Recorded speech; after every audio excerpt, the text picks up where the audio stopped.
நண்பர்களே, ஒரு பெரியோன் மிக அழகான ஒரு வரியை சொல்லியிருப்பார். நீங்கள் உங்கள் வாழ்க்கையை மாற்ற விரும்பினால் உடனே எழுந்து விழித்து உங்கள் இலக்கை நோக்கி நகருங்கள். நாம் அனைவரும் விரும்புவது என்னவென்றால், நானும் ஒரு வசீகரமான நபராக மாற வேண்டும். மக்கள் என்னுடன் உரையாட வேண்டும். என்னிடம் ஆலோசனை கேட்க வேண்டும். நாம் நேசிக்கும் நபர்கள் நம்மிடம் ஈர்ப்புடன் இருக்க வேண்டும். மக்கள் நம்மை நோக்கி கவனம் செலுத்த வேண்டும். ஆனால் வெறும் நினைப்பதன் மூலம் ஒருவர் தாக்கமுள்ள நபராக மாற முடியுமா? ஒருபோதும் இல்லை. அதனால்தான் இந்த வீடியோவில் உங்கள் வாழ்க்கையை மாற்றக்கூடிய 7 முக்கியமான பழக்கங்கள் பற்றி விளக்கப் போகிறோம். இந்த பழக்கங்களில் சிலவற்றையாவது நீங்கள் கடைப்பிடித்தால் உங்கள் வாழ்வில் பெரிதும் மாற்றம் காணலாம். மக்கள் உங்களை கவனிக்கத் தொடங்குவார்கள். மேலும் நீங்கள் ஒரு தாக்கமிக்க நபராக மாறும் பாதையில் பயணிக்கத் தொடங்குவீர்கள். வாருங்கள், இப்போது வீடியோவை தொடங்கலாம். தொலைவில் உள்ள ஒரு கிராமத்தில் ஹரீஷ் என்ற இளைஞன் வாழ்ந்து வந்தான். அவனுக்கென்று ஒரு கவலை இருந்தது. அவன் ஒரு வசீகரிக்கக்கூடிய நபராக இல்லை என்று எண்ணியதும் மனதில் ஏமாற்றம் தோன்றியது. எவ்வளவு முயற்சி செய்தாலும் அவன் தனது சொற்கள், செயல்கள் மற்றும் இயல்பான நடத்தை மூலம் மற்றவர்களை ஈர்க்க முடியவில்லை. அவனுக்குள் மிக ஆழமான விருப்பம் இருந்தது. அனைவரும் அவனை மதித்து பேசி அவனுடன் வேலை செய்ய விரும்ப வேண்டும். அவனுடன் நேரம் செலவிட விரும்ப வேண்டும். ஆனால் நடக்கிறதெல்லாம் அதற்கு எதிரானதாக இருந்தது. யாரும் அவனுடன் நேரம் செலவிட விரும்பவில்லை. அவன் சொல்வதையும் ஒருவர் கூட தீவிரமாக கேட்கவில்லை. மொத்தத்தில் மக்கள் நடுவே இருந்தாலும் அவன் எப்போதும் தனிமையை உணர்ந்தவனாகவே இருந்தான். அவன் இருக்கிறானா இல்லையா என்பதற்கு எவருக்கும் பெரிதாகவே கவலையில்லை போல இருந்தது. இதெல்லாம் அவனுடைய தன்னம்பிக்கையை தினந்தோறும் குறைத்துக் கொண்டே போனது. தன்னுடைய நிலையை எண்ணி அவன் பெரிதும் மனச்சோர்வுடனும் கலக்கத்துடனும் இருக்கத் தொடங்கினான். அவன் வசிக்கும் நகரத்தின் புறத்தில் ஒரு புத்த துறவி வாழ்ந்து வந்தார். அந்த துறவி மிகுந்த தாக்கமிக்க தன்மையுடன் வாழ்ந்தவர். யார் அவரை சந்தித்தாலும் அவரிடம் ஈர்க்கப்பட்டு விடுவார்கள். அவரை நேரில் சந்திக்காமல் இருப்பதற்கே யாரும் மனமில்லாமல் போவதில்லை. அவரது பேசும் முறை, உடல் மொழி, மற்றவர்களை உணர்வது மற்றும் புரிய வைப்பது போன்ற அனைத்தும் ஆழமான தாக்கத்துடன் இருந்தது. அனைவரும் சொல்வது ஒன்றே ஒன்று: அவரிடம் ஒரு அற்புதமான நல்தொனியும் வசீகர சக்தியும் உள்ளது. அவரது நலனே மற்றவர்களையும் ஈர்க்கும் வகையில் இருந்தது. ஒரு மாலை நேரம் அந்த இளைஞன் மிகுந்த மனக்கவலையுடன் ஓர் கரையில் அமர்ந்து கொண்டிருந்தான். அப்போது அவனுடைய நண்பன் ஒருவன் அவன் அருகே வந்து, "தோழா, உன் பிரச்சனைக்கு நான் ஒரு தீர்வை கண்டுபிடித்துள்ளேன்" என்று கூறுகிறான். இதைக் கேட்ட ஹரீஷ் மிகுந்த மகிழ்ச்சியுடன், "என்ன தீர்வு?" என்று ஆர்வமாக கேட்கிறான். அவனுடைய நண்பன் பதிலளிக்கிறான், "நான் ஒரு புத்த துறவியை பற்றி கேட்டேன். அவர் மிகவும் தாக்கமிக்க நபராக இருக்கிறாராம். நிச்சயமாக உன் பிரச்சனைகளுக்கும் அவரிடம் தீர்வு இருப்பதாக எனக்கு பூரண நம்பிக்கை இருக்கிறது." இதைக் கேட்ட ஹரீஷ் தனது நண்பனின் வார்த்தைகளுக்கு மதிப்பளித்து உடனே அவன் அந்த புத்த துறவியை சந்திக்க தனது பயணத்தை ஆரம்பித்தான். அந்த துறவியை சந்தித்தவுடன் ஹரீஷ் தனது நிலையை முழுமையாக எடுத்துச் சொன்னான். எப்படி நான் ஒரு தாக்கமிக்க நபராக மாற வேண்டும்? நான் எவ்வளவு முயற்சி செய்தாலும் அது எனக்கு சாத்தியப்படவில்லை எனக் கூறினான். புத்த துறவி ஹரீஷின் கதையை மிகுந்த அமைதியுடனும் கவனத்துடனும் கேட்டார். பிறகு மெதுவாக கேள்வி எழுப்பினார், "அப்படியானால் நீ உண்மையில் என்ன விரும்புகிறாய்?" அதற்கு ஹரீஷ் பதிலளித்தான், "மக்கள் எல்லாம் உங்கள் மேல் பெரிதும் ஈர்ப்புடன் இருக்கிறார்கள் என்று நான் கேள்விப்பட்டேன். அப்படியானால் நானும் உங்களைப் போலவே ஒரு தாக்கமிக்க நபராக மாற என்ன செய்ய வேண்டும்?" அவனுடைய வார்த்தைகளை கேட்டபின் அந்த புத்த துறவி சிறிது மௌனமாக இருந்து அவனை கூர்ந்து கவனித்துச் சொன்னார், "முதலில் நீ இதை தெளிவாக உணர வேண்டும். ஒரு நபர் தாக்கமிக்கவராக மாற வேண்டும் என்றால் அவரிடம் நல்ல வெளிப்படையான தன்மையோ அல்லது ஆளுமை திறனோ இருக்க வேண்டியதில்லை. உண்மையான தாக்கத்தை கொடுப்பது ஒழுக்கமாகும். ஏனெனில் ஒருவரிடம் வெறும் ஆளுமை மட்டும் இருந்தால் அது சில காலத்திற்கு மட்டும் மற்றவர்களை ஈர்க்கும். அதன்பின் மக்கள் உணர்ந்து கொள்வார்கள், இந்த நபர் செயல்படுவதற்கு காரணம் ஏதோ ஒரு சொந்த லாபம், ஏதோ ஒரு நோக்கம் என்பதை காட்டிவிடும். ஆனால் உன் ஒழுக்கம் நேர்மையாகவும் உண்மையாகவும் இருந்தால் மக்கள் எப்போதும் உன் அருகில் இருக்க விரும்புவார்கள். நீ எதைய செய்தாலும் நீ தானாகவே மற்றவர்களிடம் தாக்கத்தை ஏற்படுத்திக் கொண்டிருப்பாய், உனக்கே தெரியாமல். ஆனால் இதற்காக நீ உன் உள்ளத்திலிருந்து மாற வேண்டும். அப்படியொரு மாற்றத்திற்கு நீ தயாராக இருக்கிறாயா? அதற்கு ஹரீஷ் மிகத் தெளிவாக கூறினான், ஆம் மகாராஜா, நான் முழு முயற்சியும் செய்வேன். அப்போதுதான் அந்த புத்த துறவி சொன்னார், ஒரு தாக்கமிக்க நபருக்குள் 7 பழக்கங்கள் உள்ளன, அவை அனைத்தையும் நீ பயிற்சி செய்ய வேண்டும் என்றார். அந்த துறவி மெல்ல அமைதியுடன் சொல்ல ஆரம்பித்தார். முதல் பழக்கம் என்பது செயல்மிகு நபராக இருப்பது. நாம் வாழும் சூழலில் நடக்கும் நிகழ்வுகளை நாம் மாற்ற முடியாது. ஆனால் அந்த நிகழ்வுகளுக்கு நாம் என்ன மாதிரியான பதிலை அளிக்க வேண்டும் என்பது முழுமையாக நம் கட்டுப்பாட்டில் உள்ளது. ஒருவர் செயல்மிகு நபராக இருப்பதன் அர்த்தம் தனது சுற்றுப்புறத்தில் உள்ளவர்கள் எதைச் சொன்னாலும் அவற்றால் சளைக்காமலும் மன அமைதியை தளர்த்தாமலும் இருக்க கற்றுக்கொள்ள வேண்டும் என்பதாகும். மற்றவர்கள் நம்மை பற்றி ஏதேனும் மோசமாக பேசும்போது அந்த குறை நம்மில் இல்லாது அவர்களுக்குள்ளே இருக்கிறது. அவர்கள் நம்மை பற்றி பேசும் ஒவ்வொரு எதிர்மறையான கருத்தும் அவர்களின் மனநிலை மற்றும் அவர்கள் உலகை பார்ப்பதற்கான பார்வையையே வெளிப்படுத்துகின்றன.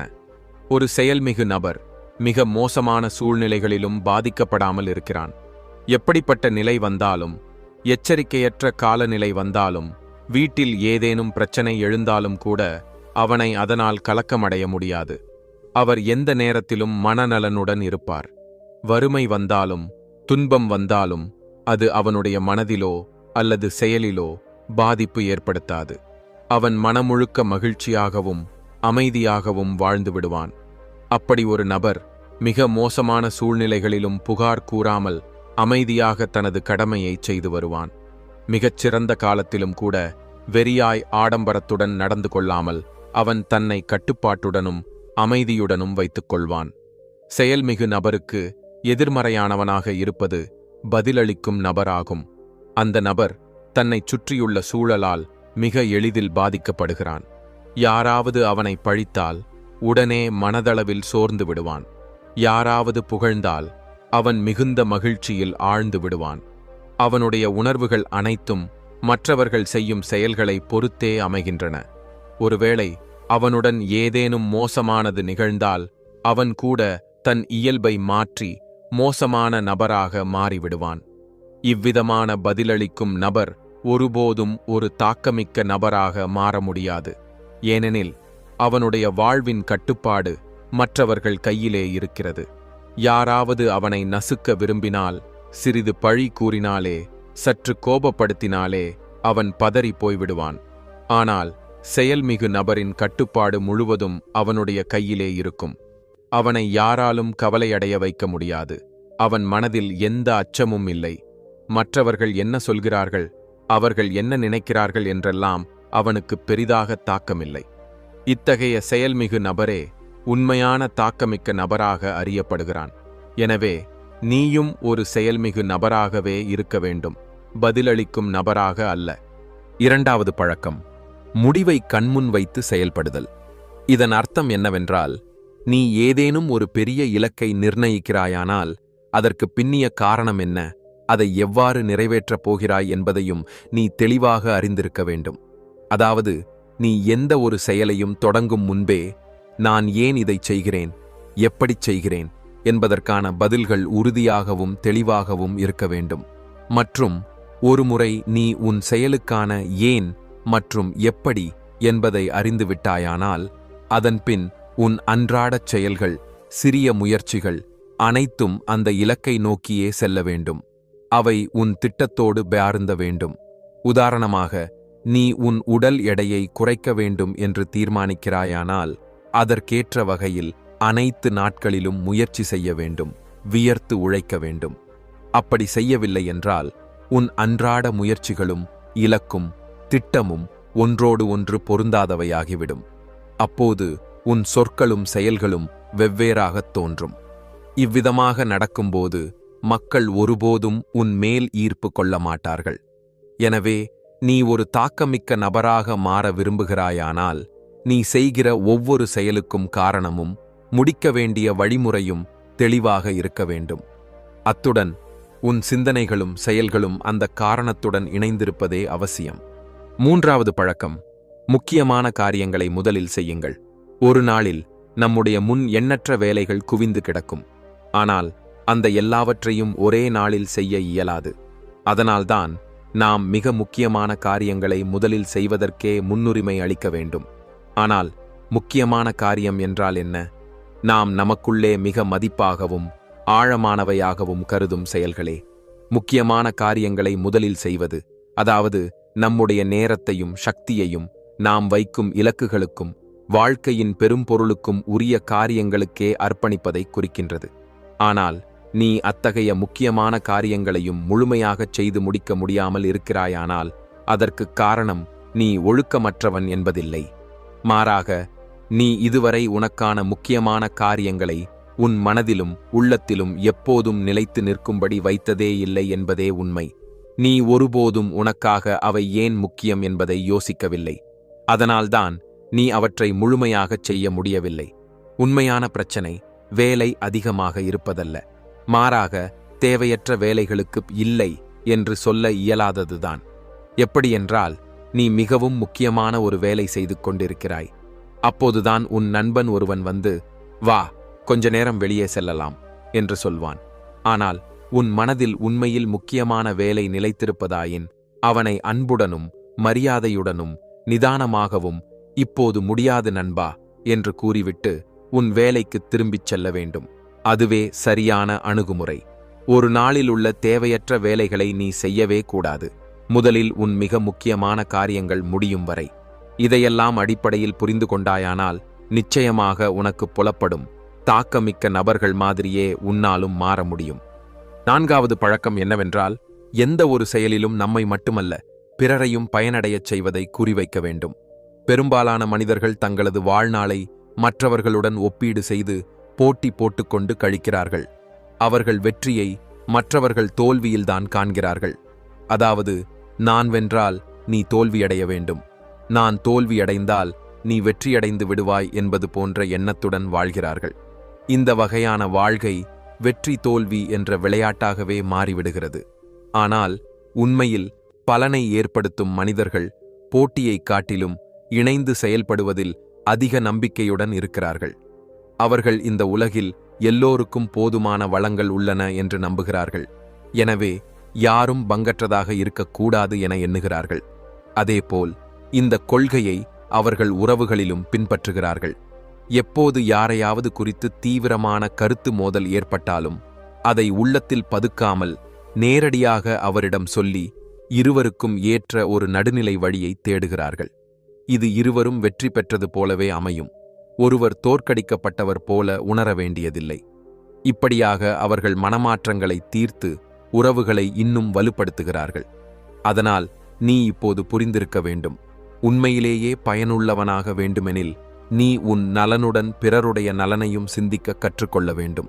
5ஆம் பழக்கம் என்னவென்றால், எதையும் பேசுவதற்கு முன் அல்லது யாரையும் குறை கூறுவதற்கு முன் முதலில் நீயே அவர்களது நிலையை புரிந்து கொள்ள முயற்சி செய். பிறகுதான் அவர்கள் உன்னை கேட்டோ புரிந்து கொண்டோ மதித்தோ உறவுக்குள் வர முடியும். சாதாரணமாக நாம் அதிக நேரம் மற்றவர்களை கேட்டுக்கொள்ளாமல் நான் சொல்வதையே கேள், நான் சொல்வதுதான் சரி என்ற எண்ணத்தில் இருக்கிறோம். ஒருவரின் மனநிலையை, உணர்வுகளை, அவன் எதிர்கொள்கின்ற சூழ்நிலையை உணராமல் நேராக தீர்வை சொல்றோம். நானா இருந்தா இப்படிச் செய்வேன், அல்லது நான் சொல்றத நீ கேளு என்று சொல்றோம். ஆனால் இது உண்மையான புரிதல் அல்ல. மாறாக ஒருவர் பேசும்போது முழுமையாக அவரை கவனிக்க வேண்டும். அவன் உணர்வுகளுக்கு இடம் கொடுக்கணும். அவனது வாழ்க்கையின் கோணத்திலிருந்து அவன் பாதையை பார்த்து நாமும் சிறிது நேரம் நடக்க வேண்டும். அப்போதுதான் அவன் உண்மையில் என்ன உணர்கிறான், என்ன சொல்ல வருகிறான் என்பதை நம்மால் புரிந்து கொள்ள முடியும். அந்த புரிதலின் பிறகுதான் நாம் அவனை நம்ப வைக்க முடியும். ஒரு மனிதன் நம்மிடம் தன் பிரச்சனையை பகிர்வதற்கும் நம்மீது நம்பிக்கையுடன் இருக்கவும் முதலில் நம்மிடம் நேர்மையான நேசம் இருக்கணும். நம்மிடம் அவர் நலனை மட்டுமே விரும்புகிறோம் என்று ஒரு உணர்வு வரணும். அது உருவாவதற்கான பாதைதான் முதலில் பிறரை நம் போன்றவர்களாக புரிந்து கொள்ளும் பழக்கம்.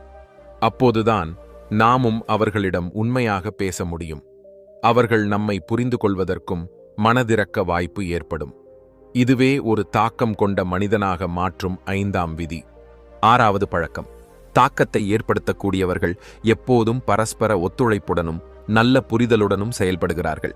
பிறரின் மனதையும் செயலையும் மாற்றக்கூடிய ஆற்றல் கொண்டவர்கள் ஒரு மனிதனின் மூளை வல்லமையை விட இரு மனிதர்களின் ஆலோசனையும் கூட்டு முயற்சியும் சிறப்பான முடிவுகளை கொடுக்கும் என்பதை நன்கு உணர்ந்திருப்பார்கள். அதனால்தான் அவர்கள் எப்போதும் ஒருவரையொருவர் புரிந்து கொண்டு துணை புரிந்து எந்த ஒரு சிக்கலுக்கும் சேர்ந்து தீர்வு காண முயற்சிக்கிறார்கள். ஆனால் மனித இயல்பை வைத்துக்கொண்டே நாம் எல்லாருடனும் உடனே ஒத்து சேர முடியாது. ஏனெனில் ஒவ்வொருவரும் அனுபவம் வேறாக இருக்கும், உலகத்தை பார்ப்பதற்கான நோக்கம் கோணம் வேறாக இருக்கும்.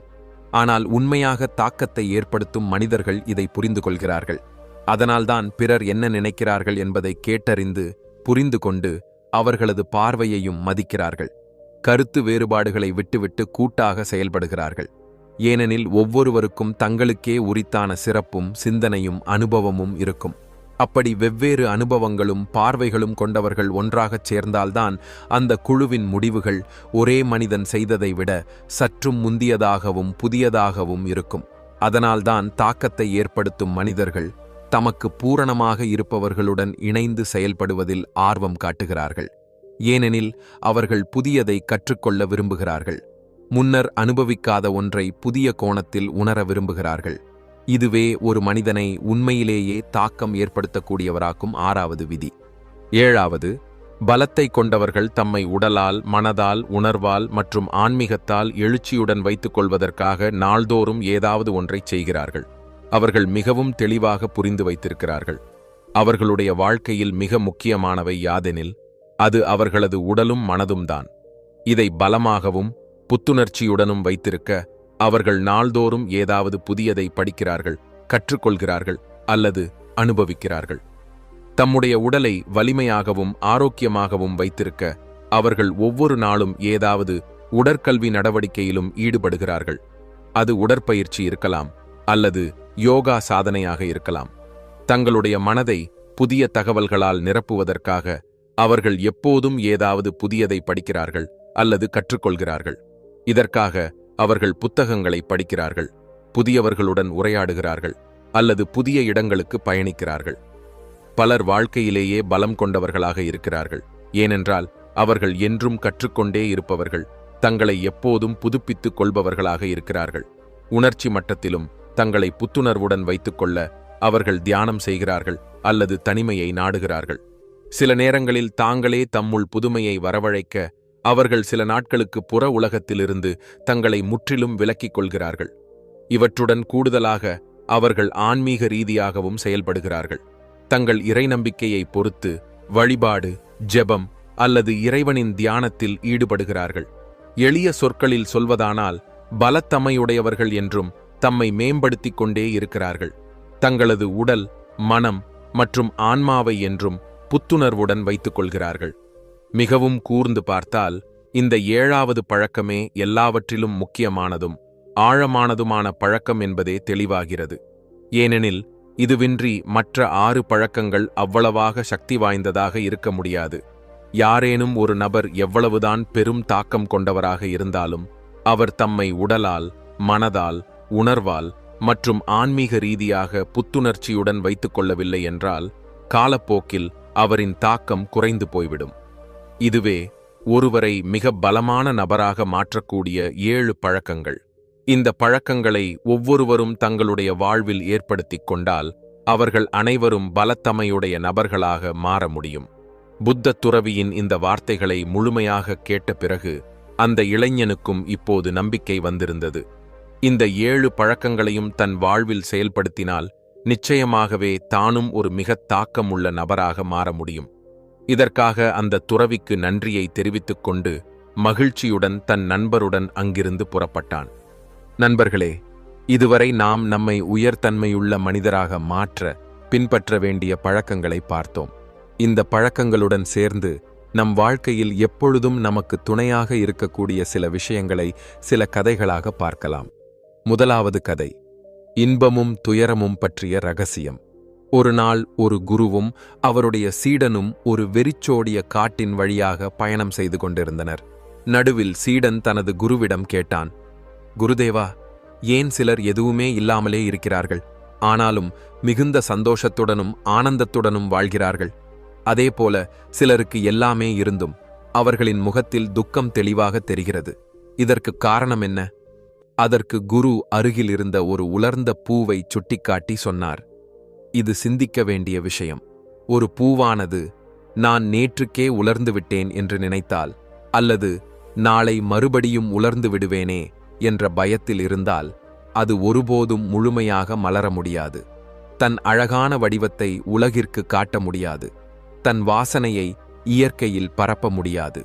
அதேபோல மனிதனும் கடந்த கால நினைவுகளுக்குள் சிக்கி வாழ்கிறான், அல்லது எதிர்காலத்தைப் பற்றிய பயங்களிலேயே திளைத்துக் கொள்கிறான். அந்த பயங்கள், அந்த நினைவுகள் அவருடைய எதிர்காலத்தையும் துன்பமாக்கி விடுகிறது. இப்படி சிந்திக்கிற ஒருவருக்கு வாழ்க்கையில் ஒருபோதும் இன்பம் கிடைக்காது. இது புரிந்து கொள்ள வேண்டிய உண்மை. வாழ்க்கை என்பது எப்போதும் இப்போது நடக்கிறது. கடந்த காலமும் எதிர்காலமும் நம்முடைய கற்பனைகளிலேயே இருக்கின்றன. அந்த கற்பனைகள் நம்மை வாழ்க்கையிலிருந்து அகற்றி மெல்ல மெல்ல இறப்புக்கே இட்டுச் செல்லும். அதனால்தான் நாம் எவ்வாறு நம் உடலை நோய்கள் வராமல் பராமரிக்கிறோமோ, அதேபோல் மனதையும் நினைவுகளையும் அவ்வப்போது கழுவி சுத்தப்படுத்திக் கொள்ள வேண்டும். அப்படி செய்தால் நம்முடைய புத்திசாலித்தனம் வளர்வது மட்டுமல்ல, வாழ்க்கையில் எப்போதும் ஆனந்தமாக இருப்பதற்கான இரகசியத்தையும் நாம் அறிந்து கொள்வோம். அதை கேட்ட சீடன் மீண்டும் கேட்டான், குருதேவா, நம் மனம் மற்றும் புத்தி பற்றி பேசத் தொடங்குவதற்கு முன்பு என்னிடம் இன்னொரு கேள்வி உள்ளது. ஏன் சிலருக்கு எல்லாமே இருக்கும்போதும் துக்கம் மட்டுமே எதிலும் தெரிகிறது? இன்னொரு புறம், எதுவுமே இல்லாதவர்கள் ஏன் மகிழ்ச்சியாக இருக்கிறார்கள்? இதற்கு பின்னால் என்ன ரகசியம் இருக்கிறது? அதற்கு குரு சிரித்தபடி பதிலளித்தார். இது வாழ்க்கையின் ஆழமான உண்மை. சிலர் வாழ்க்கையில் எல்லாமே பெற்றுவிடுகிறார்கள். ஆனால் அப்படி பெற்ற பின் அந்த பொருட்களின் வெறுமை அவர்களுக்கு புரிந்துவிடுகிறது. அவர்கள் உணர்கிறார்கள், நான் எதையெல்லாம் தேடியேன், அதையெல்லாம் பெற்றுவிட்டேன். ஆனால் என் உள்ளம் இன்னும் பூரணமடைவதில்லை. என்னுள் உள்ள அமைதியை நான் இன்னும் அடையவில்லை. அந்த உணர்வு ஒருவரை ஆழமாக வாட்டும். அவர்களுக்கு தோன்றும் உணர்வு, நான் வாழ்ந்த வாழ்க்கை வெறும் புற சௌகரியங்களை தேடியதுதான், உண்மையான வாழ்க்கையை காணவே இல்லை. அதே நேரம் ஒரு வறிய மனிதனுக்கு வாழ்க்கையில் இன்னும் ஏதும் கிடைக்கப் போகும் என்ற ஒரு நம்பிக்கை இருக்கும். அந்த நம்பிக்கையே, அந்த ஆவலே அவனை வாழ வைக்கும். அது அவனை சுறுசுறுப்பாக வைத்திருக்கும். எதிர்பார்ப்பு நிறைந்த வாழ்க்கையிலேயே அவன் ஆனந்தத்தை உணர்கிறான். அடுத்து, வாழ்க்கை ஓட்டமும் மனதின் தூய்மையும். ஒரு நாள் குரு தம் கையால் ஒரு உலர்ந்த மரத்தை சுட்டிக்காட்டினார். அவர் கூறினார், சீடனே, ஒரு காலத்தில் இந்த மரமும் பசுமை படிந்து இருந்திருக்கும். பலன்கள் கனிந்திருக்கும். பலவிதமான பறவைகளும் விலங்குகளும் இதில் ஓய்வு எடுத்திருக்கும். அதன் கனிகளை சாப்பிட்டிருக்கும். ஆனால் இந்த மரம் ஒருபோதும் நிச்சயமாக இதை பற்றி யோசித்திருக்காது. ஒரு நாள் இது உலர்ந்துவிடும். இதற்கு தடையளிக்க ஒரு இலை கூட இருக்காது என்பதையும் இச்சிறிதும் எண்ணியிருக்காது.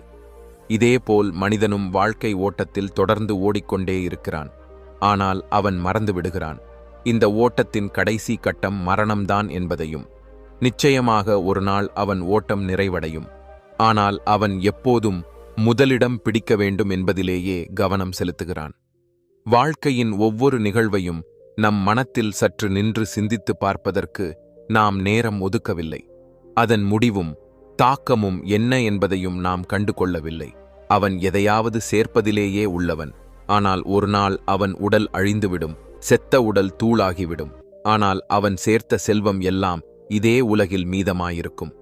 அவனோ இவற்றைச் சேர்ப்பதில் வாழ்க்கையே மறந்து விடுகிறான். எப்போதும் சிரிக்கவே முடியாதவராகிறான். வாழ்வின் இன்பங்கள் அனைத்தையும் இழந்து விடுகிறான். அவன் வாழ்க்கையின் உண்மையான பொருளை உணர்ந்தால் தன்னை மகிழ்ச்சி தரும் செயல்களில் ஈடுபடுத்த முடியும். அதுவே அவனுடைய வாழ்க்கைக்கு ஒரு புதிய திசையை வழங்கும். ஒரு யோகி தன் வாழ்க்கை ஓட்டத்தில் நின்று கொண்டான். அவன் உணர்கிறான், வாழ்க்கையின் கடைசி நிலை மரணமே என்பதை. அதனால்தான் அவன் புற சௌகரியங்களை நாடாமல் தன் மனதையும் புத்தியையும் ஆனந்தத்தின் வழிக்கு இட்டுச் செல்கிறான். அதைக் கேட்ட சீடன் வினவினான், குருதேவா, ஒரு குடும்ப வாழ்க்கை வாழும் மனிதனும் இந்த ஆனந்தத்தினை பெற முடியுமா? அதற்காக அவர் எவ்வாறு துவங்க வேண்டும்? குரு பதிலளித்தார், நிச்சயம் முடியும். அனைவரும் யோகியாக மாற வேண்டும் என்று நிச்சயிக்க வேண்டும் என்றால் இயற்கையின் இயங்கு சுழற்சி நிற்கும். அதன் ஒழுங்குமுறையே சிதறிப் போய்விடும். உண்மையான யோகிதான் வாழ்க்கையில் தேடல்களைச் செய்கிறான். அதன் பிறகுதான் ஒரு குடும்பவாசி எப்படி ஆனந்தத்தை பெற முடியும் என்பதையும் அதை அனைவரும் எவ்வாறு செய்யலாம் என்பதையும் சொல்கிறான். நான் என் வாழ்க்கையில் செய்த தேடலின் அடிப்படையில் சொல்கிறேன். ஒரு மனிதன் அவனுடைய மனதையும் புத்தியையும் அவ்வப்போது சுத்தப்படுத்திக் கொண்டே இருக்க வேண்டும். அவன் உடலை பற்றி கவலைப்படுகிறான். ஆனால் மனம், நினைவு, உணர்வுகள் பற்றி அவன் கவலைப்படுவதில்லை. அந்த காரணத்தால்தான் அவனுடைய மனம் மற்றும் புத்தி முதுமையை அடைகின்றன. அதில் இளமை அழிந்து விடுகிறது. அந்த இளமையோ புத்துணர்ச்சியே இல்லாமல் போனால் மனிதன் மெதுமாக சோர்விலும் துக்கத்திலும் மூழ்கிவிடுகிறான். மனம் மற்றும் புத்திக்குள் இருக்கும் அழுக்கு என்றால் என்ன என்பதை முதலில் புரிந்துகொள். ஒவ்வொரு மனிதனுடைய வாழ்க்கையிலும் சில சம்பவங்கள் ஆழமான தாக்கத்தை ஏற்படுத்தும். அவற்றை அவன் வாழ்க்கை முழுவதும் மறக்க முடியாது. அந்த சம்பவங்கள் அவனுடைய மனத்தில் ஒரு பிணைப்பு போல பதிந்து விடுகின்றன. பின்னர் அவன் எதையாவது செய்யும்போது அந்த சம்பவங்கள் தன்னைத்தானே வழிநடத்தி விடுகின்றன. அவன் சிந்தனையையும் முடிவுகளையும் அவை முடிவெடுக்கின்றன. அவன் பார்வை குழப்பமடைந்து விடுகிறது. உண்மை நிலையை அவன் காண இயலாது. உதாரணமாக, ஒரு மோசமான பார்வையுள்ள ஒருவர் உங்களை ஏமாற்றினால் நீங்கள் வாழ்நாள் முழுவதும் அந்த மாதிரியான பார்வையுள்ள அனைவரையும் ஏமாற்றுவர்களாகவே நினைப்பீர்கள். ஆனால் உண்மையில் அந்த ஏமாற்றம் அவருடைய பார்வையால் அல்ல, அவருடைய சுபாவத்தினால் ஏற்பட்டது. ஆனால் நாம் என்ன செய்கிறோம் என்றால், அந்த ஒருவரின் உருவத்தை நம் மனத்தில் பதிந்து வைக்கிறோம். அதன்பின் யாரையும் சந்தித்தாலும் அந்த உருவமே நம் முன்னே ஒரு சுவர் போல நிற்கிறது. அதனால்தான் உறவுகள் ஆழமாக மலர இயலாது. அதனால்தான் மனிதனுக்கு மிக முக்கியமானது என்னவென்றால், அவன் தன்னை கடந்த கால சம்பவங்களிலிருந்து விடுவித்துக் கொள்ள வேண்டும். அந்த நிகழ்வுகள் அவனுடைய நினைவில் உண்மையென் பதிய வேண்டாம். சிலர் இப்படி கேட்கலாம், அப்படியெனில் அனுபவங்கள் எதற்காக? ஆனால் உண்மை என்னவென்றால், நாம் அனுபவங்களையும் குழப்பமடைந்த முறையில் புரிந்து கொள்கிறோம். உண்மையில் அதிலிருந்து நாம் எதை கற்றுக்கொள்வது என்பதுதான் முக்கியமானது. இந்த கதையின் மூலம் வாழ்வின் ஓட்டத்திலிருந்து ஒரு நிமிடம் விலகி நம்மை நாமே பார்க்கும் திறனை வளர்த்து கொள்வோம். கடந்த கால நினைவுகளின் பாதிப்புகளை விலக்கி புதிய ஒளியை நோக்கி பயணிப்போம். அடுத்து, உணர்வுகளை வெளிப்படுத்துவதன் முக்கியத்துவம். ஒரு ஞானி தனது சீடனுடன் காடு வழியாக நடந்து சென்று கொண்டிருந்தார். அந்தச் சீடன் தன் குருவின் வார்த்தைகளில் இளகிப்போய் முன்னே நடந்து கொண்டிருந்தபடியே பாதையிலிருந்த முள்ளை கவனிக்கவில்லை. திடீரென்று அவனது காலில் ஒரு முள் புகுந்துவிட்டது. குரு அதனை எடுத்து அகற்றியபோது கேட்டார், இந்த முள் உன் காலில் ஏன் புகுந்தது? இதற்கான பொறுப்பாளி யார் என்று நீ நினைக்கிறாய்? அதற்கு பின்னர் குரு சொன்னார், நீ என்னை பொறுப்பாளியாக கருதலாம். ஏனெனில் நான் உன்னிடம் இந்த பேச்சுக்களை எடுத்துச் சொன்னேன். நீ உன்னை பொறுப்பாளியாக கருதலாம். ஏனெனில் என் வார்த்தைகளில் இழுத்துச் செல்லப்பட்டு நீ பாதையில் கவனம் செலுத்தவில்லை. அல்லது இந்த மரங்களையும் பொறுப்பாளிகளாக கருதலாம். ஏனெனில் அவைகளே இந்த முள்ளுகளை இங்கே உதிர்த்துள்ளன. அந்தச் சீடன் சிறிது சிந்தித்துவிட்டு பதிலளித்தான், குருதேவா, இதற்கு முழுமையாக நான் தான் பொறுப்பு. நீங்கள் உங்கள் கடமையைச் செய்தீர்கள். இந்த மரமும் தனது இயற்கையான செயலைச் செய்தது. ஆனால் நான் என் கடமையை விழிப்புடன் செய்யவில்லை.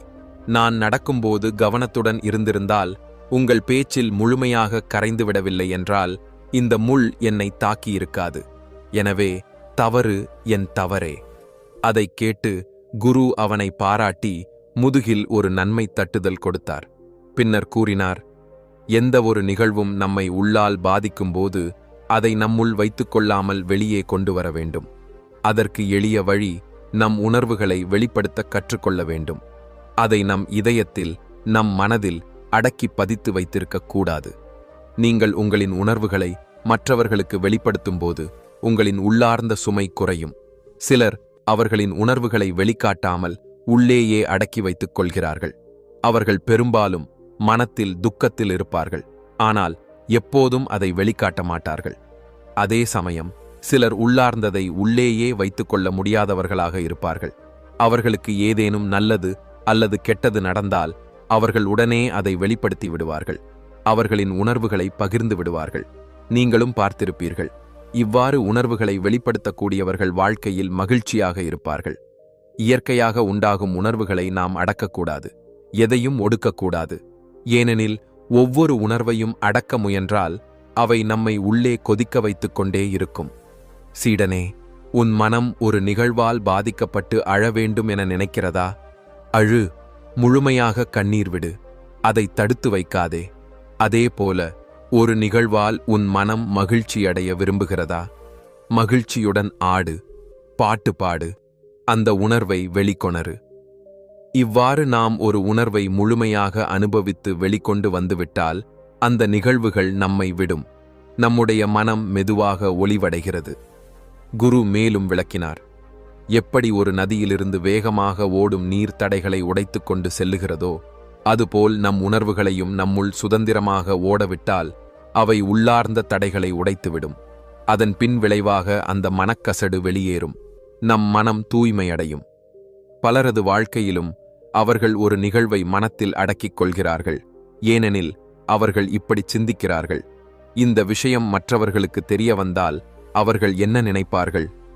அதே எண்ணத்துடன் அந்த மனிதன் உள்ளுக்குள் துக்கமடையத் தொடங்குகிறார். தனது உணர்வுகளை அடக்கிக் கொண்டு எதிரிலுள்ளவரிடம் எதையும் பகிரவில்லை. ஆனால் ஒருமுறை தான் ஒரு துணிச்சலுடன் தொடங்கிக் கொண்டு தனது உள்ளுணர்வுகளை நெருங்கிய நண்பரிடம் பகிர்ந்துவிட முடிந்துவிட்டால் அவருடைய வாழ்க்கை முழுவதும் மாறி கிடக்கும். அந்த வாழ்க்கை சந்தோஷமாகிவிடும். ஒருமுறை இது அவருடைய மனத்தில் பழக்கமாகிவிட்டால் இனி வாழ்க்கை முழுவதும் தனது உணர்வுகளை மற்றவர்களிடம் வெளிப்படுத்துவதில் தயக்கம் ஏதும் இருக்காது. இந்த பழக்கத்தை நாம் 21 நாட்களில் உருவாக்க முடியும். 21 நாட்கள் சரியான முறையில் பயிற்சி செய்தால் நம் மனம் முழுமையாக உணர்வுச் சுமையிலிருந்து விடுபட முடியும். இதற்கு பல முக்கியத்துவங்கள் உள்ளன. முதலாவது, இந்த 21 நாட்களில் நீங்கள் மனத்தில் எதையும் அடக்கிக் கொண்டிருக்க கூடாது என்பது மிக முக்கியம். நாம் யாரை பற்றியெல்லாம் நல்லது நினைக்கிறோம் அதை அவர்களிடம் சொல்ல வேண்டும். சில நேரம் அவர்கள் பற்றி தவறாக நினைத்தாலும் கூட அதை வெளிப்படுத்த வேண்டும். அதன் விளைவுகளை எண்ணிக்கொள்ள வேண்டாம். நம் மனதை சுத்தப்படுத்துவதில் மட்டும் நம்பிக்கை வையுங்கள். இதனால் உங்கள் உள்ளத்தில் ஒரு அபூர்வமான துணிச்சல் பிறக்கும். குரு கூறுகிறார்: சிஷ்யனே, நீங்கள் யாரையாவது பற்றி நீங்கள் உண்மையாக என்ன நினைக்கிறீர்களோ அதை அவர்களிடம் சொல்லத் தொடங்கினீர்கள் என்றால் உங்களுக்குள்ளே உங்கள் மீதே ஒரு பெரிய நம்பிக்கை பிறக்கும். உங்கள் மனதின் அனைத்து குற்ற உணர்வுகளும் மறைந்துவிடும். இதில் சில சவால்கள் வரக்கூடும். ஆனால் சவால் இல்லாத இடத்தில் உண்மையான பயிற்சி இருக்காது. ஒரு பயிற்சி என்பது எப்போதும் சவால்களுடன் கூடியதே ஆக வேண்டும். இதனால் நீங்கள் உண்மையை பேசும் பழக்கத்தையும் வளர்த்து கொள்ள முடியும். நாம் பல நேரம் மற்றவர்களை மகிழ்விக்க வேண்டி அவர்கள் கேட்க விரும்பும் மாதிரியான பேச்சுக்களை பேசுகிறோம். ஆனால் நாமெல்லாம் உண்மையில் அவர்கள் பற்றி என்ன நினைக்கிறோம் என்பதை சொல்ல மறந்துவிடுகிறோம். இதுவே நம்முடைய மிகப்பெரிய தவறாகிவிடுகிறது. அதன் விளைவாக நம்முடைய முழு இருப்பும் போலியாக மாறிவிடுகிறது. மேலும் உங்கள் உணர்வுகளை வெளிப்படுத்தும் போது அந்த உணர்வுகள் ஏன் வந்தன என்பதற்கான அடிப்படை காரணத்தையும் கவனியுங்கள். உதாரணமாக, ஒரு வேலைக்காரன் தனது முதலாளிக்காக ஒரு பணியைச் செய்கிறான். ஆனால் அந்த வேலை சரியாக முடியாமல் போய்விட்டால் முதலாளி அவரை திட்டுகிறார். இதனால் அந்த வேலைக்காரனுக்குள் கோப உணர்வுகள் எழுகின்றன. ஆனால் உணர வேண்டிய விஷயம் என்னவென்றால், ஒரு முதலாளி உங்கள் மேல் கோபப்படுவதை தவிர்க்க முடியாது. நீங்கள் வேலை சரியாகச் செய்யவில்லை என்றால் அவர் கண்டிப்பாக திட்டுவார். ஆனால் நீங்கள் உங்கள் கடமைகளை நேர்மையாகச் செய்தாலும் அவர் நியாயமற்ற முறையில் நடந்து கொள்கிறார் என்றால், அப்படியான சூழ்நிலையில் நீங்கள் உங்கள் உணர்வுகளை திறந்த மனதுடன் அவரிடம் சொல்லத் தயங்க வேண்டியதில்லை. அதனால் என்ன விளைவாகும் என பயப்படாமலேயே உங்கள் உணர்வுகளை வெளிப்படுத்துங்கள். இல்லையெனில் நீங்கள் உங்கள் சொந்த பார்வையிலேயே கீழிறங்கி விடுவீர்கள். உங்கள் தன்னம்பிக்கை முழுமையாக குழிதாங்கிப் போய்விடும். மனதை காலியாக வைத்திருக்க வேண்டிய மற்றொரு பயிற்சி, 2வது பயிற்சி. இதை நீங்கள் 21 நாட்கள் தொடர்ந்து செய்ய வேண்டும். உங்கள் வாழ்க்கையில் நிகழும் எந்த நிகழ்வாக இருந்தாலும் அதை பற்றி பேச நீங்கள் நம்பிக்கையுடன் அணுகக்கூடிய ஒரே ஒரு நபர் இருந்தாலே போதும். அந்த நபரிடம் நீங்கள் உங்கள் மனதிலுள்ள விஷயங்களை பகிர்ந்து கொள்ள வேண்டும். அது நல்லதாயிருந்தாலும் சரி, கெட்டதாயிருந்தாலும் சரி, பயம் இல்லாமல் அவர் என்ன நினைப்பாரோ என்று எண்ணாமலும் உங்கள் உண்மையான உணர்வுகளைச் சொல்லுங்கள். அந்த நபர் உங்கள் உணர்வுகளையெல்லாம் கேட்ட பிறகு உங்கள் மீது ஒரு மதிப்பீடு செய்துவிடக்கூடாது. அப்படியான ஒரு நபரை உங்கள் வாழ்க்கையில் தேடுங்கள். அவரிடம் உங்கள் உணர்வுகளை வெளிப்படுத்த முயற்சி செய்யுங்கள். ஒரு நாள் முழுவதும் நடந்த சம்பவங்கள், நல்லதும் இருந்தாலும் மோசமானதும் இருந்தாலும், யாரையாவது நேசித்ததும் கூட, அதை ஒரு நண்பனிடம் பகிர்வது போல சொல்வதற்கான மனநிலையை வளர்த்து கொள்ளுங்கள். இதன் மூலம் உங்கள் மனம் அந்த சம்பவங்களை எப்படி பதிலளிக்கிறது என்பது தெளிவாக தெரிந்து கொள்ள முடியும். உங்கள் உள்ளத்தில் எழும் எண்ணங்கள், உணர்வுகள் அனைத்தையும் வெளிப்படுத்துங்கள்.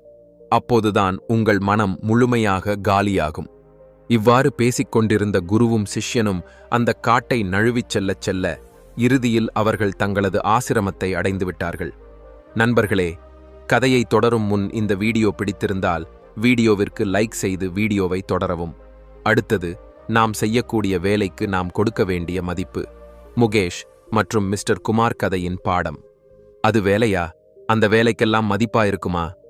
இது போன்ற கேள்விகளை முகேஷ் எப்போது கேட்கிறாரோ அதே நேரத்தில் அவர் தனது வேலையை குறைத்து பேசத் தொடங்குகிறார். அவர் சொன்னார், நான் எப்பவும் ஒரே வேலையைதான் செய்கிறேன், இதனால எனக்கு என்ன பிரயோஜனம் இருக்கு? இதெல்லாம் ஒரு வேலையா? இந்த கருத்தை அவருடைய மேலாளரான மிஸ்டர் குமாருக்கு சொல்லப்பட்டது. மிஸ்டர் குமார் ஒரு புரிந்துணர்வு கொண்ட நல்லவர்.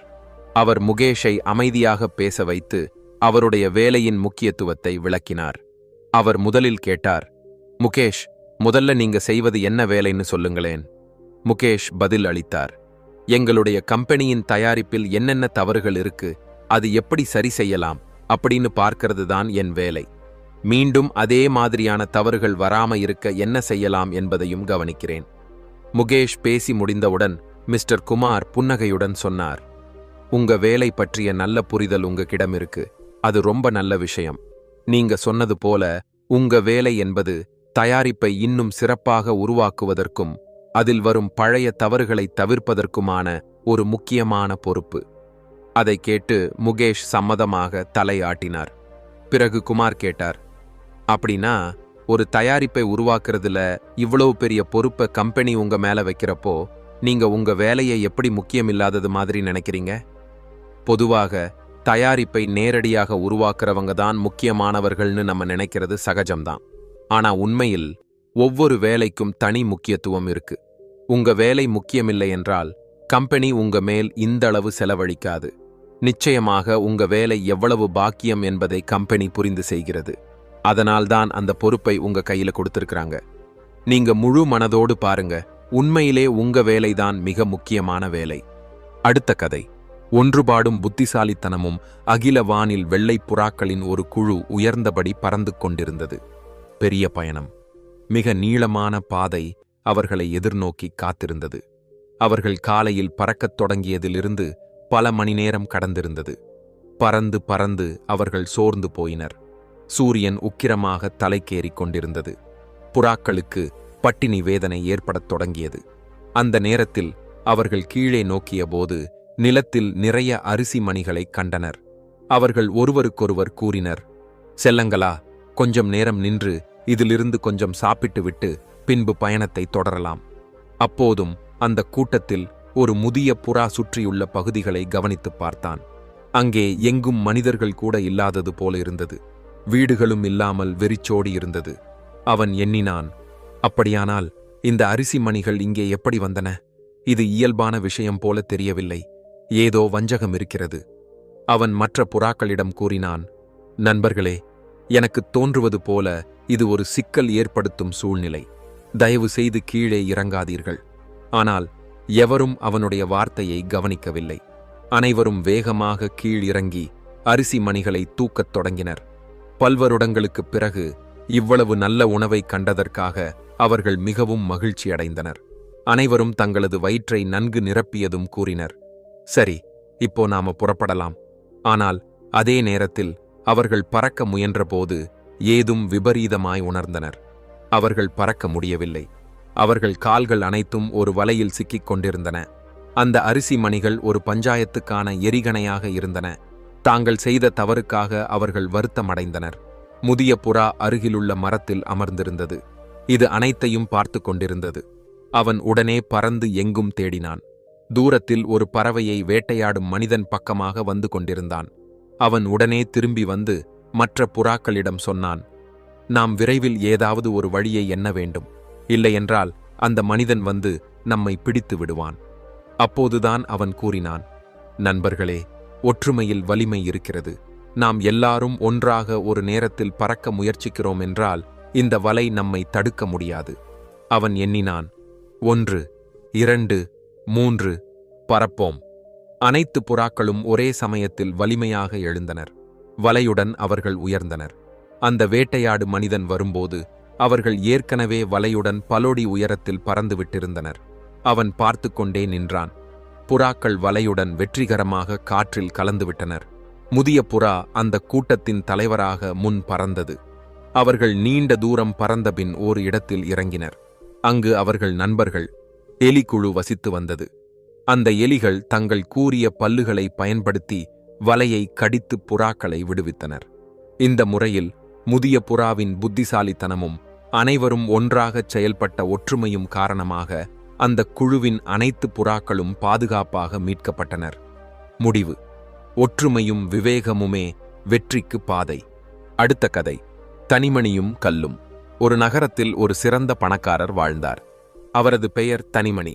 ஆனால் அவர் மிகவும் சிறுமையாகவும் கடுமையாகவும் இருந்தார். அவர் எப்போதும் இப்படியே கூறுவார்: நீங்கள் உங்கள் பணத்தை உங்கள் பக்கத்திலேயே வைத்துக்கொண்டால் அனைவருக்கும் நீங்கள் பணக்காரர் என்பதறிகிறது. பின்னர் கொள்ளைக்காரர்கள் உங்கள் பின் விழுவார்கள். உங்கள் அனைத்து சொத்துக்களும் கேடு பெறும். அதனால்தான் அவர் தன்னுடைய தங்கத்தைக் கொண்டு நகரத்துக்கு வெளியே சென்று ஒரு நிலத்தில் ஒரு ஆழமான குழி தோண்டி அதை அதில் புதைத்துவிட்டு வருவார். ஒவ்வொரு இரவும் அந்த இடத்திற்குச் சென்று அந்த தங்கம் அப்படியே இருக்கிறதா என்பதை சரிபார்ப்பார். அவர் மனதார நம்பிக்கையுடன் இருந்தார். யாரும் அந்த இடத்தை அறிய முடியாது. ஆனால் வாழ்க்கை அவருக்காக வேறு வகையில் நடந்தது. மெல்ல மெல்ல அந்த நகரத்தில் ஒரு வதந்தி பரவத் தொடங்கியது. தனிமணி ஐயா இரவு நேரங்களில் நகரத்துக்கு வெளியே ஏதோ செய்கிறார் போலிருக்கே. இவ்வாறு அனைவரும் சந்தேகிக்கத் தொடங்கினர். ஒரு இரவு அவர் வழக்கம்போல குழியை தோண்டி பார்த்தபோது தங்கம் காணவில்லை. அவர் அதிர்ச்சியுடன் ஆழத் தொடங்கினார். அவரது கூச்சல் கேட்ட பலரும் அந்த இடத்துக்குச் சென்று வந்தனர். தனிமணி கதறி கதறி தனது துயரத்தை வெளிப்படுத்தினார். அப்போது அங்கிருந்த ஒரு அயலவர் சொன்னார்: தனிமணி ஐயா, நீங்களே இந்த குழியில் ஒரு பெரிய கல்லை வைத்து விடுங்கள். அதைத்தான் உங்கள் தங்கம் என்று எண்ணிக்கொள்ளுங்கள்.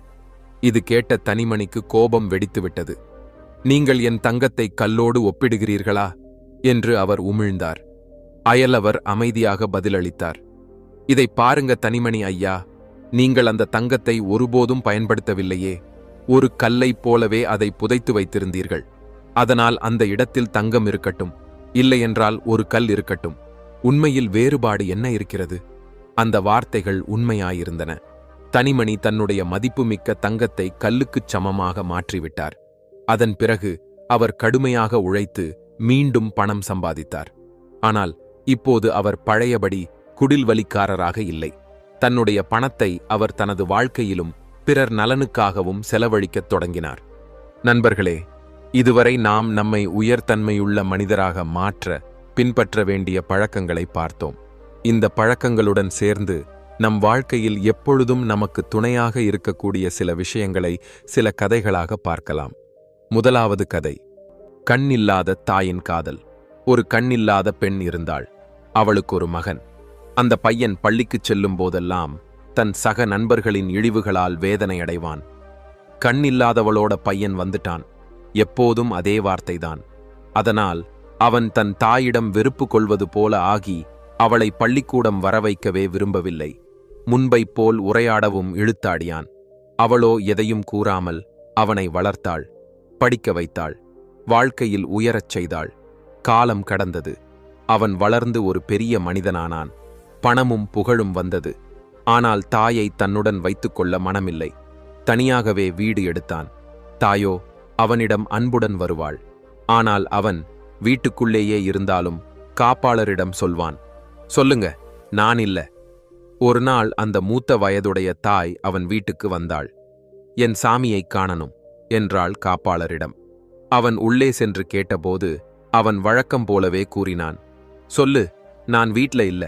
அதை கேட்டு அந்த அம்மா அமைதியாக வெளியே சென்று விட்டாள். சில மணி நேரத்தில் அந்த பையன் காரில் நின்று அலுவலகத்திற்குச் செல்கிற நேரம். சாலையில் மக்கள் கூட்டம். அவன் காரை நிறுத்தி என்ன நடந்தது என்று பார்க்கவே அங்கே ஒரு மூதாட்டி விழுந்து கிடப்பதை பார்த்தான். அவனுடைய மனதுக்குள் ஏதோ சின்னஞ்சிறு உணர்ச்சி. அவன் அருகே சென்று பார்த்தான். அதுதான் அவன் தாய்தான். அவள் இறந்திருந்தாள். அவள் கையிலே ஒரு கடிதம் நெருக்கமாக பிடித்து வைத்திருந்தாள்.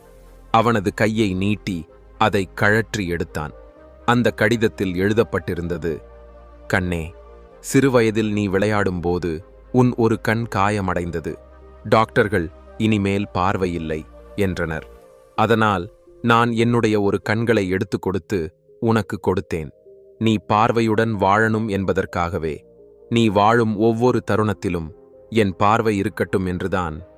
அந்த கடிதத்தை படித்து முடித்ததும் அவன் கண்ணீர் வெடித்து அழ ஆரம்பித்தான். அவள் உயிரோடு இருக்கும்போது அவள் அருகே வர மறுத்தவன் இப்போது ஒரு வார்த்தை பேச முடியாமலே அழுகிறான். நம் வாழ்க்கையில் பெற்றோர்களின் மதிப்பை நேரத்தில் உணர்ந்து கொள்ளுங்கள் நண்பர்களே. அவர்கள் உயிரோடு இருக்கும்போது அவர்களை நேசியுங்கள். ஓர் அம்மாவின் கடனை இந்த உலகத்தில் யாராலும் தீர்க்க முடியாது. நாம் ஒருபோதும் அதை மறக்கக்கூடாது. கதை: வாழ்க்கைத் துணைதான் வாழ்க்கையின் முக்கியமான அங்கமாக இருக்கிறார்.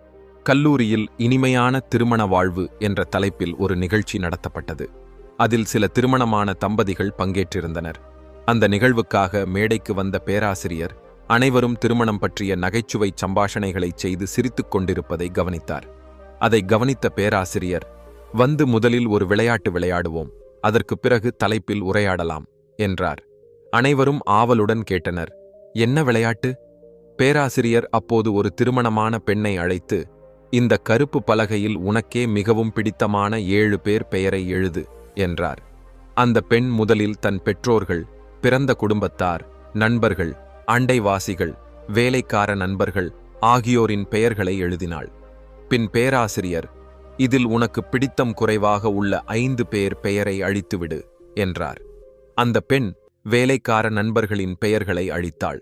பேராசிரியர் மீண்டும், இன்னும் 5 பேர் பெயர்களை அழி என்றார். சில நேரம் யோசித்த பிறகு அந்த பெண் அண்டைவாசிகளின் பெயர்களை அழித்தாள். பின் பேராசிரியர், இப்போ 10 பேர் பெயரை அழி என்று கேட்டார். அவள் சிறிது தயங்கி பிறந்த உறவினர்கள், நண்பர்கள் ஆகியோரின் பெயர்களையும் அழித்தாள். இப்போது பலகையில் நின்றிருந்த ஒரே பெயர் அவளது கணவர்.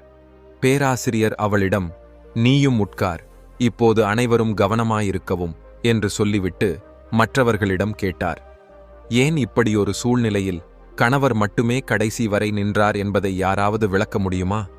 அனைவரும் அமைதியாக முகம் தொங்கியபடி இருந்தனர். யாரும் பதில் சொல்லவில்லை.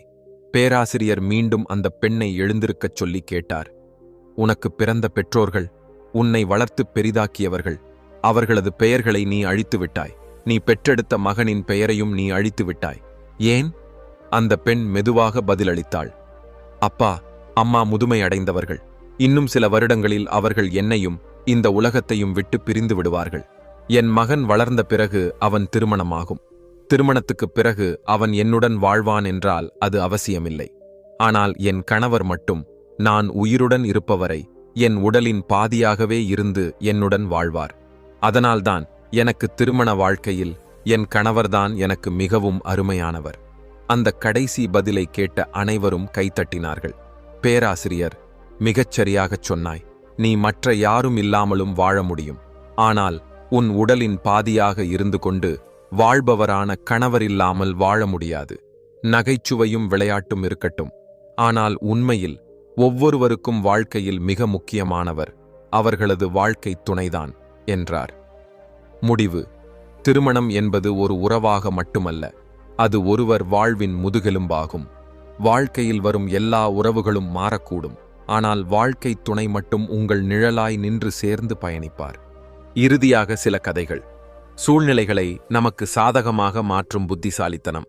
ஒரு சிங்கம் ஒரு நாள் காட்டில் வேட்டையாட சென்றது. அதற்கெதிரே திடீரென ஒரு நரி தோன்றியது. நரி திகைத்து நின்றது. தப்பிக்க வழியே இல்லை என எண்ணியது. ஆனாலும் அது தன்னம்பிக்கையை இழக்கவில்லை. தன் உயிரை காப்பாற்ற ஒரு யுக்தி யோசித்தது. நரி சிங்கத்தை நோக்கி கடுமையான சத்தத்தில் சொன்னது, உனக்கு என்னை கொல்லத்தக்க சக்தியே இல்ல. இதைக் கேட்ட சிங்கம் சற்று ஆச்சரியமடைந்தது. நீ இப்படிச் சொல்வதற்கு என்ன காரணம் எனக் கேட்டது. நரி தன்னம்பிக்கையுடன் பதிலளித்தது, நீ என்னை கொன்றால் காட்டிலுள்ள மற்ற அனைத்து விலங்குகளும் உன்னை பயந்து ஓடிவிடும். அதனால் உனக்கு தொடர்ந்து வேட்டையாட முடியாமல் போகும். எனவே நான் என்று நினைத்து என்னை கொல்லாதே. என்னை உயிரோட விட்டால் காட்டில் உன் தாக்கத்தைப் பற்றி மற்ற விலங்குகளிடம் பரப்பி விடுவேன். சிங்கம் அதை சிந்தித்துப் பார்த்தது. நரியின் யோசனை புத்திசாலித்தனமாக இருந்தது. அந்த நரியை விட்டுவிட்டு வேறொரு வழியில் சென்றது. நாம் புரிந்து கொள்ள வேண்டிய விஷயம், சூழ்நிலைகள் எப்படி இருந்தாலும் யோசனைக்கு இடம் இருக்கும். சரியான நேரத்தில் சரியான யுக்தியை பயன்படுத்தினால் கடுமையான சூழ்நிலையை நம்ம பக்கம் மாற்றிக்கொள்ள முடியும். கதை 2. பெருமையுடைய குலாசியின் உண்மை நிலை. ஒரு முறைக்கு துரும்புள்ள ஒரு குலாசியும் மரக்குச்சியுமாக ஒரு வாதம் ஏற்பட்டது. இருவரும் தாங்களே சக்தி வாய்ந்தவர்கள் என்று கூறிக்கொண்டனர். அந்த மரக்குச்சி நிதானமாக அமைதியாக இருந்தது. ஆனால் குலாசி ஆத்திரமாகவே பேசத் தொடங்கியது. நீ என்ன நினைத்துக் கொள்கிறாய்?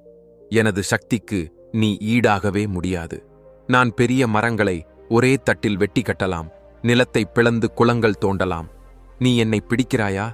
விலகிவிடு, இல்லையெனில் உன்னை துண்டு துண்டாக வெட்டிவிடுவேன். அதைக் கேட்ட மரக்குச்சி மெதுவாகச் சிரித்தது. நீ சொல்வதெல்லாம் உண்மைதான், ஆனால் ஒரே ஒரு விஷயத்தை மறந்துவிட்டாயே, அதை நினைவில் வைத்திருக்கிறாயா? குலாசி ஆவேசமாகக் கேட்டது. என்ன அது? என்னிலே என்ன குறை இருக்கிறது? மரக்குச்சி அமைதியாக பதிலளித்தது. நீ எனது உதவியின்றி எதுவும் செய்ய முடியாது. நான் இல்லாமல் யாராவது உன்னை பிடித்து இந்த வேலைகளைச் செய்ய முடியுமா? என்னை மூளையாக வைத்துத்தான் உன்னை பயன்படுத்த முடியும். இல்லையெனில் நீ எதுவும் செய்ய முடியாத ஒரு தகுதிகெட்ட உபகரணமாகவே இருக்கிறாய். அந்த நேரத்தில் குலாசிக்கு உண்மை புரிந்தது. அது தன்னுடைய தவறை உணர்ந்து மரக்குச்சியிடம் மன்னிப்பு கேட்டது. இந்த கதையின் உண்மையான நோக்கம், இந்த உலகம் ஒருமித்த ஒத்துழைப்பினால்தான் இயங்குகிறது. இரு கைகளும் சேர்ந்தால்தான் தாளம் படும் போல சமூக வளர்ச்சி மற்றும் வெற்றியும் ஒன்றுக்கொன்று துணையாக இருப்பவர்களின் ஒத்துழைப்பால்தான் நிகழும். இதை நீங்கள் ரசித்திருப்பீர்கள் என நம்புகிறோம். இந்த கதைகளில் இருந்து ஒரு பயனும் எடுத்திருப்பீர்கள். உங்கள் கருத்துக்களை கமெண்ட்ல பகிருங்கள். மேலும் இப்படியான அறிவு பெறும் கதைகளுக்காக எங்களுடைய அறிவு டிப்ஸ் சேனலை சப்ஸ்கிரைப் பண்ணுங்க. விரைவில் இன்னொரு புதிய கதையுடன் சந்திப்போம். நன்றி.